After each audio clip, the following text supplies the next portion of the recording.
Welcome to Horror Movies and Beyond. I'm your host, Ivotres Littles, and this is Shudderary, where we go behind the screens of Shudder original and exclusive movies. Today, I have a really awesome special guest. He's a horror content creator, YouTuber, TikToker, writer, actor, and director, Narcotic Casserole. Thank you for joining me today. Hey, how's it going? Wonderful to be here.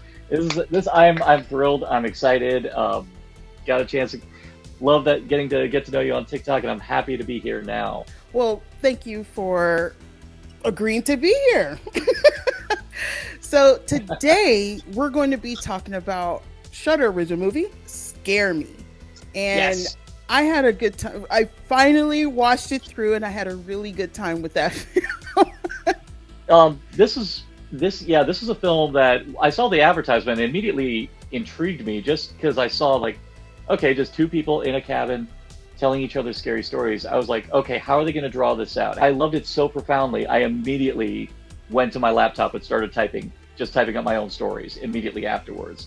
This is kind of the movies that kind of get people to want to make movies. And I love a movie that does that for me. Or even not make movies, just start being creative. I love movies that motivate people to be creative. Tell everybody a little bit about yourself, what you do, and stuff like that. Oh, okay. I come out of Orlando, Florida, and as you have very thoroughly described, yes, I am an actor, writer, director, dominantly working out of the Orlando theater scene. I've starred and written and acted in Shakespearean adaptations of popular films such as Ghostbusters, Terminator 2. Just recently, we released the film version of our Shakespearean adaptation of Silence of the Lambs, which I call The Rest is Silence, a Shakespearean thriller. It just released on my channel on YouTube. Just look up Narcotic Casserole right down there, and you'll be able to find it right there. It's 66 minutes, and we shot it entirely during the quarantine in my friend's Cat Cafe in downtown Orlando. Wow, that sounds very exciting. Honestly, I owe Shudder to it. I owe Joe Bob. And honestly, movies like Scare Me is the kind of things that push me to have pushed me into the direction of the macabre, and I have never been happier. So let's get started. There will be spoilers. So if you have not seen Scare Me, make sure you see it in some way or another. But we're going to spoil it. It's a great film. You have to see it. Two strangers tell scary stories, but soon become a little too real. Yeah. So it's directed and written by Josh Rubin. And it's a really small cast. So we meet Fred, and he's in a car on his way to a cabin for him to relax and be himself and be a better writer. And he meets Fanny. But before he even meets her, his driver is kind of trying to tell him a story, and he don't want to he's like, whatever. Yeah, a story so good that she could sell it to James Cameron. Not James Cameron, James Cameron. and she actually plays a pivotal point towards the end. We'll get to that. But anyway, so they're in this. So he goes to his cabin. Fanny goes to her cabin. Then there's this huge storm, and she just burst in. And there was something interesting about Fanny that I noticed. She was wearing a red poncho, and I started thinking of Little Red Riding Hood. And then when she took it off, I saw her clothing, and her clothing had a bunch of hands on it. So and there was something that she was saying during the film, much later, it will make more sense once we get there, is that she was saying that people always steal from her.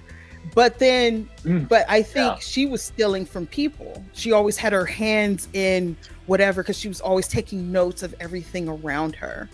So in the beginning, what did you think of this film? When it first started with him in the cabin and the creepy sounds, I thought it was something coming, but it was him. I really like it brought back that whole campfire, I'm gonna tell you a ghost story, but Yeah. they were really into it. But I think for me, the thing that immediately clicked with me, well, unfortunately, when you're a writer, you do get blocked, and a lot of times you do have a crisis of self-worth where you don't know if you're worth a damn. And unfortunately, you're always tempted to say to people you're a writer, especially if you haven't really hit it yet, because then you've got people who are expecting, oh, I may have a celebrity in my, that's why I love the first scene with the driver, where she automatically assumes that he's a big successful writer. It's like, that's even worse because they're like, going, I'm not, I'm just in advertising or something like that. I'm still at that point, and I'm going, oh, this is getting too close to home. But I love that when Fred, played by Josh Rubin, is alone. I love how the movie still hasn't played its full card yet. It doesn't tell you what kind of movie it's going to be. And you see him just wandering around, and you think it's going to be, the typical haunted house, something's in the thing, and then no, they don't even bother going down into the basements, even though they're like, yeah, sorry, Jordan Peele, they beat you to, nope. So, but Jordan Peele did it better though. So. I really loved how they, not only that they tell stories, we got to really see them acted out. Yeah. But at some point, like, even though it's just them, the facial expressions, the sounds, and they even incorporated actual, like a monster, like him talking about a werewolf, which he so happens to direct a Werewolves Within film. Oh yeah, and, Josh Rubin is a wonderful director. Yeah, he did Werewolves Within, which I freaking adored, and he was just in A Wounded Fawn, which he was actually he was in A Wounded Fawn, and he was in Blood Relatives as well recently. So he's had himself a pretty active year recently. Yeah. So yeah. And I think this film really showed his range, because as you're looking at him, the voices he makes, the facial expressions, the movements, and like I said, I really did love how, as he was talking about a werewolf, you would see a werewolf hand, and then he'll poke out and be like, "Yeah, is that good enough?" Yeah. It's like, I just like, and that's fucking scary. And see, yeah. Like, broke the mood, but you know what? Yeah, you could be. Actually, and the other thing that is important about this movie is the back and forth between him and Fanny, and we got to give love to Aya Cash, who, as Fanny, Aya Cash only just a year prior made a big splash for her performance as Stormfront on The Boys, and and this is and despite appearances, this is a drastically different character from Stormfront. I mean, this one's definitely not a Nazi, so that's yay. But but she still has. But you actually made a good observation where the character, when you first meet her, she's very abrasive, and she even seems a little smug and a little holier than thou. And the thing I love about the movie is that gradually you come to the realization it's a defense mechanism, and that she really does keep people at an arm's length, because unfortunately, as it has been frequently said, for women to succeed, they have to fight off a lot of people trying to leech off their talent and try to get one up on them. And so she probably has had to resort to a lot of unsavory tactics, such as, like you said, writing down whatever she observes and just, sometimes even potentially even swiping ideas. But unfortunately, in order to succeed, sometimes you gotta do things that you may not be proud of.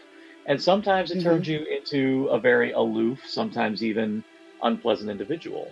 But ultimately, in the end, I'm still going to take Fanny's side, because as you get to know Fred, when you find out, he's a failed writer, but the reason why he's a failed writer is because he doesn't really know how to commit to it. And you could see that in the way you find out that not only was he getting out of a bad relationship, it's a bad relationship because of him, because he got abusive, even borderline psychotic. Actually, I'm going to say borderline and then crosses the border. You come to the realization that ultimately he just wanted to do this, and he was hoping it was going to be easy. And I love that the moral of this movie is that for anything that's worth doing in life, you got to commit to it, and you can't just half-ass it. You have to actually commit to it, and sometimes committing to it means, and in order to get above, sometimes you got to step on some people along the way, because there was always that's something. There was something else about her that I noticed, is that she was like attacking his ego when he was like, "Oh, my name is this," and she was like, "I didn't even ask for your name." And then when they were trying to tell their story, she was like, white man only type, you only want men in your as the main character. And he, towards the end, she just tells you flat out, that conversation in the kitchen is like, I have to be. I'm a woman. I have to do these things to stay afloat, because someone's always going to steal from me. It does. And it what, as a woman, I get it. I do get it. I just love how she just flat out says, dude, I just do the work. It just so happens I do it better than other people.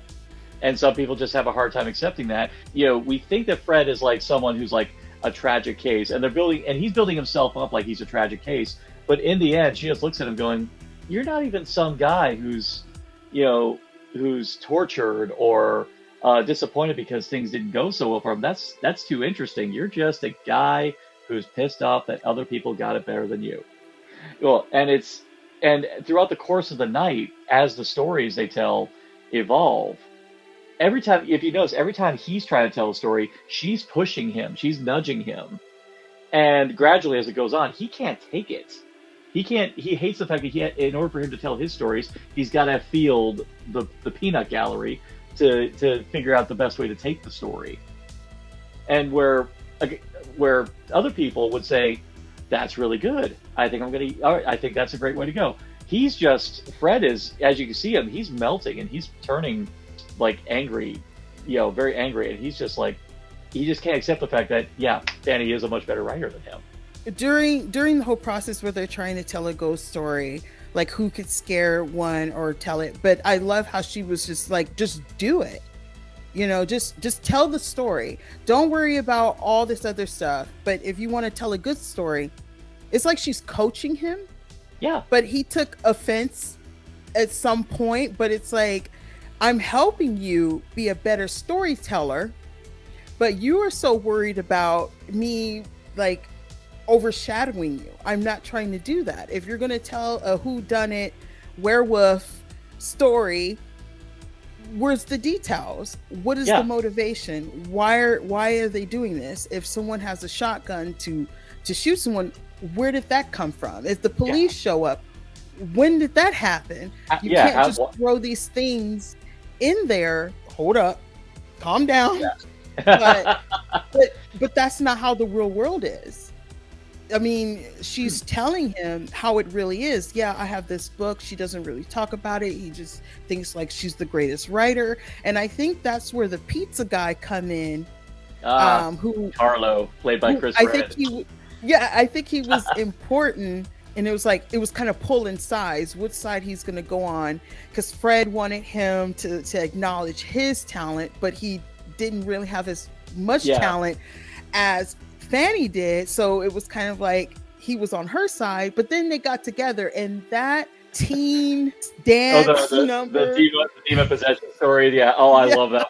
That song is a jam. I kind of want that song. And that actually leads me to the other thing I love about this, because one staple of horror that people have to love is the anthology.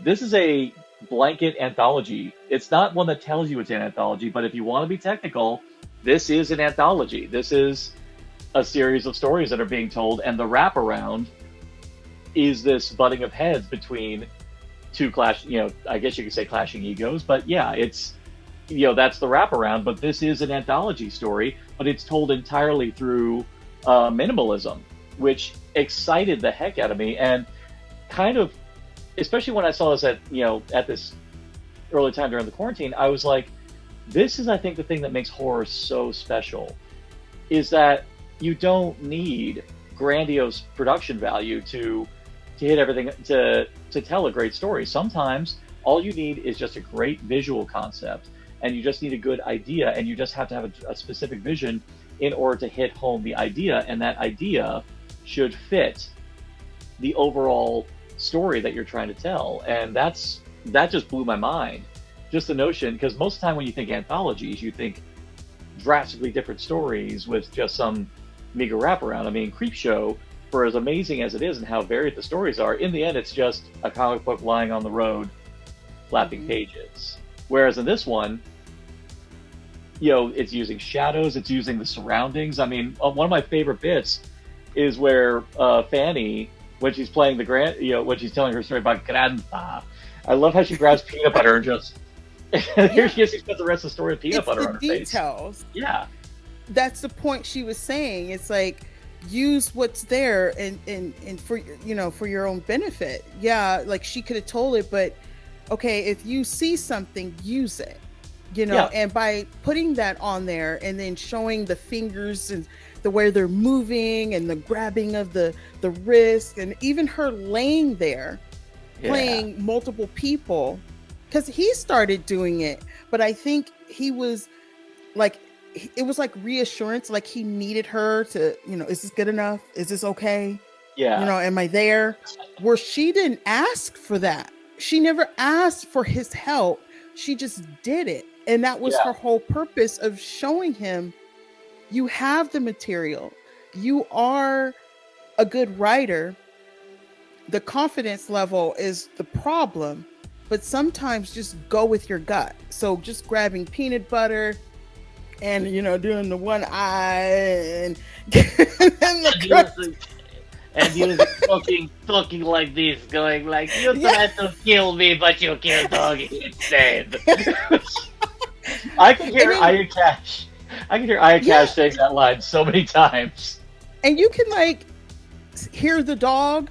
I mean, or see it's like you visually see these things from the sound effects and the creeping and it was like, it was so cool to see that. Yeah. But also it's like, you can make a story out of any situation. You don't need that many characters. Or maybe he knew, like, okay, I don't have a large budget. I have this cabin. I have this scenery. I want to make a story, but you know what? How about I do an anthology? It's like, oh, great, great. No, but we do the anthology. Yeah. It's like, oh, so you really had to figure that out. Because I don't think anyone could have done. You had a really good actress. I mean, he was great. But oh yeah. And one great thing about Josh Rubin is that he could come off as the most seemingly unthreatening individual, and definitely if you've watched A Wounded Fawn, when he wants to, he can go threatening, and he can actually be legitimately freaky when he wants to be. And when he makes that when he gets to that transition to when he turns into at the dead end, I'm like, okay, he's freaking serious. At the beginning, you think he's playing until he just screams, "Run! Run!" And I'm like, okay, he's not messing around. Okay, he's freaking serious now. So, but there was an indication of that behavior when his ex called. Yeah, like you saw him. It happened quickly. If I was her, I'd be like, you know what? I'm tired. I'm going home. But she outside, writing her little notes. But this entire time, we didn't even see, except for that one time, she was writing about him. Mm-hmm. And then when the pizza guy, Carlo, started talking about his story, she was writing it down. He was like, wait, you could be stealing his story. Like, what's going on? And so he kind of caught on what kind of person she is. So that goes to show the story that she wrote, she was so famous for, Venus. Oh, Venus. Was it her? Yeah. Was it hers in the beginning? Or was it a combination of many different stories that she took along the way? And I think that kind of felt towards the end where she said, everybody steals from me. So she was implying, she never said it, implying that maybe, I'm going to steal from someone else because I'm always being, the victim here. Yeah. It's like, she knows that this is the game and she knows how it's played. And the thing is, if she's gonna take from people who she knows damn well is not gonna do anything with these ideas, because she reads them and knows that this person is never gonna amount to much, and is probably just gonna, well, in this case, self-destruct, as they do, and these ideas are just gonna go to waste. Um, and the thing about Fanny is that you could say that she had him read, probably after she walked away from him on the road when they were jogging. She may even have had him clocked, probably had him clocked like right when he like says, just because you're the famous author, it doesn't mean you can school me on writing. And now normally it's a turnoff when someone says, actually, yes, it doesn't. Like, yeah, but she actually is a published author. She's being hailed. She may have a bit more insight into how to do this more than you. And you have absolutely no foundation whatsoever to make the proclamation that this person does not have the expertise to school you. And yet he does anyway. Yeah. So, and actually one bit I love is like right after he meets her, there's a whole montage of him looking her up on the internet and seeing like, looking her up her history, looking up like her critical praises, and he just simply goes, you're not so great. But that was a sign, I believe, a sign of jealousy, envy. Oh, absolutely. Totally. Because he probably done so much work, at least in his eyes, he believed that he did so much work, that why am I not famous? And I think a lot of people, if not most, is guilty of that. We're guilty of watching other people and like, why am I not there? What do I need to do to get there? Why is this person getting handed all this stuff and I'm sitting over here blood, sweat, and tears and still haven't made it? I feel like that sometimes. I probably you feel like that sometimes, but but then it goes back to something that she just kept saying: do the damn work. Keep doing it. But she didn't say how to do it. Yeah. Which way to do it. Like, do it the legal way, do it the illegal way. She said, just do the work. Yeah. Well, it's interesting. Fred says that he works in advertising, and all of us, like many of us, have our odd jobs that we do just to keep these roofs over our heads and to buy our, lighting equipment. Mm-hmm. That's what we do to survive. But if you want to shoot for the thing that you aspire to, unfortunately, it's going to take a lot more effort. It's going to take restless nights. It's going to take extra effort to do. It's no one ever, any person who says that it's going to be easy is lying, because in all likelihood they put themselves through the work, and it's not. It is no shape, way, or form easy. And even sometimes you can put yourself through a ton of work, and a lot of times you'll fall on your face because you went the wrong route, or maybe just circumstances. But ultimately, like Joe Bob Briggs said, you're going to fall on your face. You have to be prepared for that. What matters is that you got back up and you kept doing it until things go right. Mm-hmm. I mean, and the tragedy of most artists is that for a lot of them, they work their butts off all the way to their death, and many times they don't get their due until long afterwards. I mean, actually, funny enough, a good example is Ed Wood. Guy worked his butt off for his entire life. Dude didn't really get his fair dues until years later, but ultimately, isn't that the tragedy of every artist? Is like, we work our butts off in the hopes that we'll live to see ourselves vindicated. Mm-hmm. Well, then that goes back to the Uber driver or Lyft driver or whatever. Bettina, yeah. Yeah, when she was talking, when Bettina was talking and she was trying to get him, I have a story, and he's just like, whatever. We don't know what break she never got. However, when the shit hit the fan between Fanny and poor old Fred, when he was trying to get her and he fell down them damn steps, and that poker that he was like really gonna poker. Yeah. And then not Fanny, but Bettina just happened to go back there to see, like, hey, I guess you're supposed to pick him up, and what's Yeah. going on. And she finds the notebook, Fanny's notebook.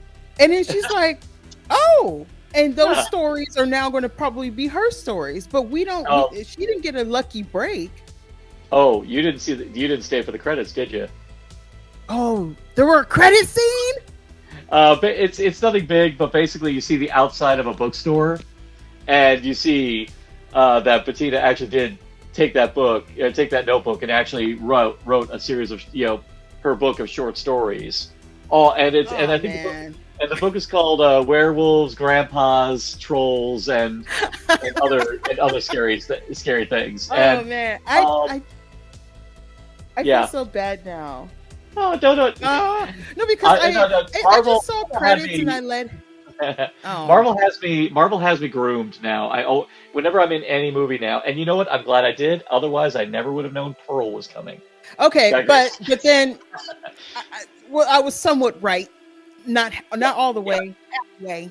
Well, Thank but no, you. in a way, you are right because in a way it kind of echoes Fanny in what you said about Fanny possibly stepping on other people to succeed. I mean, Mhm. Bettina basically just swiped a notebook full of other people's ideas. Now, to her credit, all she did was just a notebook full of ideas, and she herself wrote the book, which Mhm. I have made many attempts to try to write a book. I am ass at writing books. I am much better at writing scripts. So anyone who can commit to writing a book, you have my respect, because as much as details are important, Go back to what I was saying. Like, we don't know how far she had tried to make it, because now she's like an Uber driver, and then she got a big break. But yeah, she had to continue on, from the stories from there. But then that also show how Fanny is. She's a thief yeah. in her own right. Well, So- she's she probably swiped our ideas, but ultimately she still took those ideas and turned them into something through her own voice, and ultimately became a success because she was still able to put forth the effort to become something more than what Fred ever could, because Fred was just so eager for things to be easy for him.